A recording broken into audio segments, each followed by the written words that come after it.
Hi, I'm Harrison Keeley. Here's a quick look at today's top stories. First of all, TVA is eliminating thousands of positions to save money and better compete. The Tennessee Valley Authority will cut more than 10% of its workers this year. The staff reductions are the biggest at TVA in more than 2 decades.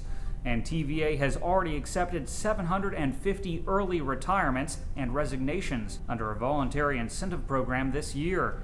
TVA President Bill Johnson also says the utility won't fill about 1,000 other vacant positions. More staff cuts are being planned in TVA's nuclear program, but even before that happens, close to 400 contractors are scheduled to be laid off at Watts Bar Nuclear Plant this summer. TVA also expects to make some involuntary layoffs this year. Johnson says TVA has a bigger staff than others in the industry, and the utility has to adjust to an unprecedented drop in the growth of electricity demand. He says managers have worked to make sure the staff reductions are made without compromising performance, safety, or reliability.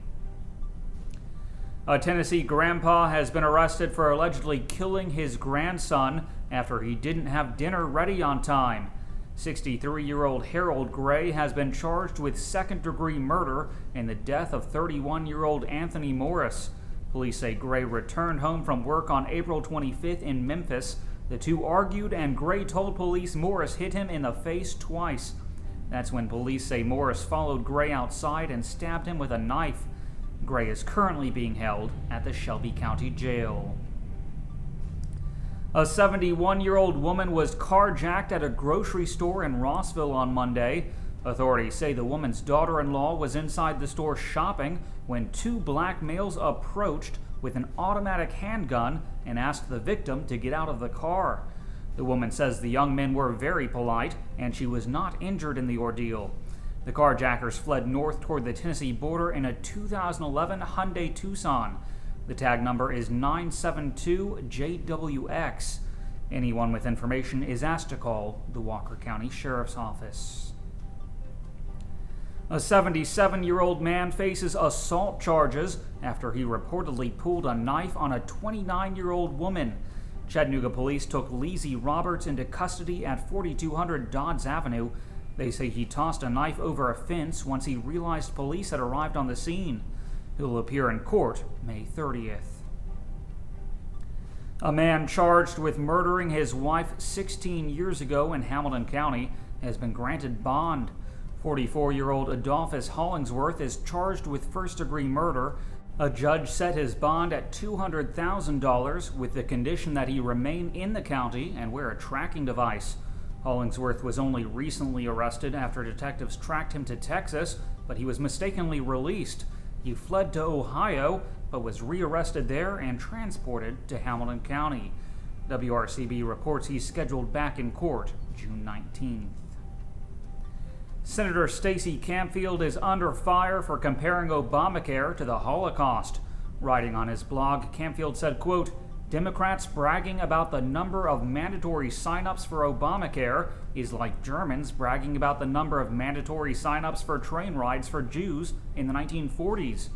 The comment immediately drew condemnation from state leaders. Republican Chairman Chris Daveney and House Majority Leader Gerald McCormick both called on Campbell to apologize. But Campbell says he didn't mean to offend anyone, and he's not making an apology. In fact, he says Jewish people should be the first to stand up against Obamacare because, quote, if government is controlling people's health insurance, they are potentially controlling people's lives, letting the government choose who lives and who dies." The first and only black U.S. District Judge in East Tennessee, Curtis L. Collier, will move into semi-retirement in October. Collier sent a letter to President Obama last week announcing his plan to take senior status. He was appointed to the judgeship by President Bill Clinton in 1995. His decision opens up a judge seat in Chattanooga.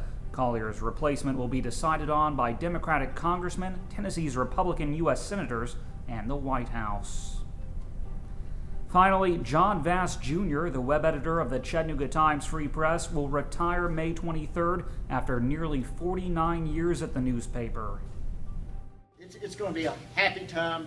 I hope, though I leave, I won't be bugging y'all, but I do hope the door's still swings to let me come in to visit and everything like this, because all of you have been friends, all of you have been family, and I wish every one of you success, because really your success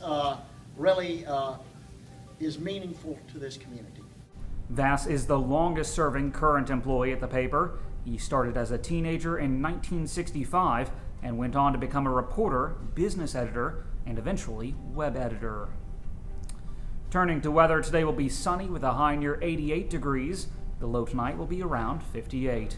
That's it for today's newscast. Thanks for being with us. You can find more on these stories and breaking news all day long at timesfreepress.com.